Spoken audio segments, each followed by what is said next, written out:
নিজের সবচেয়ে বড় শত্রু ইরানের সর্বোচ্চ নেতা খামেনিকে হত্যা করেছেন প্রথম দিনই। ঘুরিয়ে দিয়েছেন ইরানের বেশ কিছু অঞ্চল। তবু জয়ের স্বাদ পেলেন না ডোনাল্ড ট্রাম্প। জরিপ বলছে যুক্তরাষ্ট্রের হামলাকে প্রতি 4 জনের 3 জন মার্কিনই সমর্থন করে না।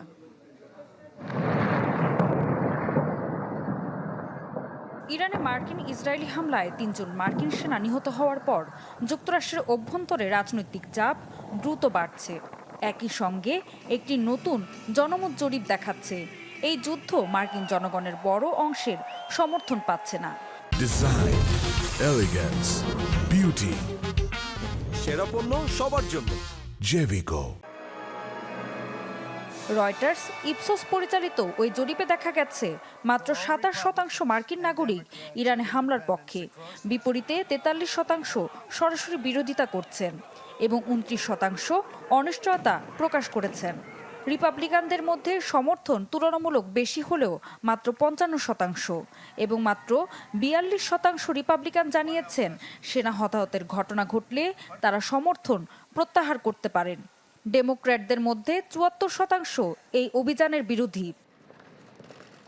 উল্লেখযোগ্যভাবে 45% উত্তরদাতা, যার মধ্যে 34% রিপাবলিকান এবং 44% স্বতন্ত্র ভোটার বলছেন জ্বালানি তেলের দাম বাড়লে তারা এই অভিযানের বিরুদ্ধে চলে যাবেন।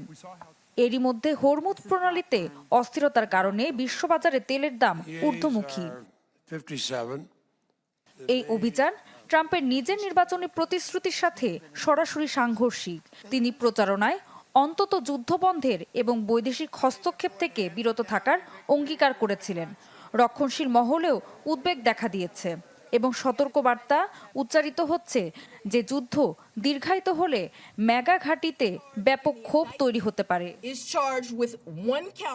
কংগ্রেসে এই সপ্তাহেই ওয়ার পাওয়ার রেজুলেশনারি ভোট হতে পারে, যার লক্ষ্য যে কোনো পরবর্তী সামরিক পদক্ষেপে কংগ্রেসের অনুমোদন বাধ্যতামূলক করা।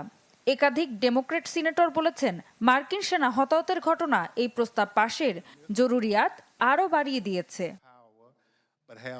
ঋতু সাহা, চ্যানেল 24।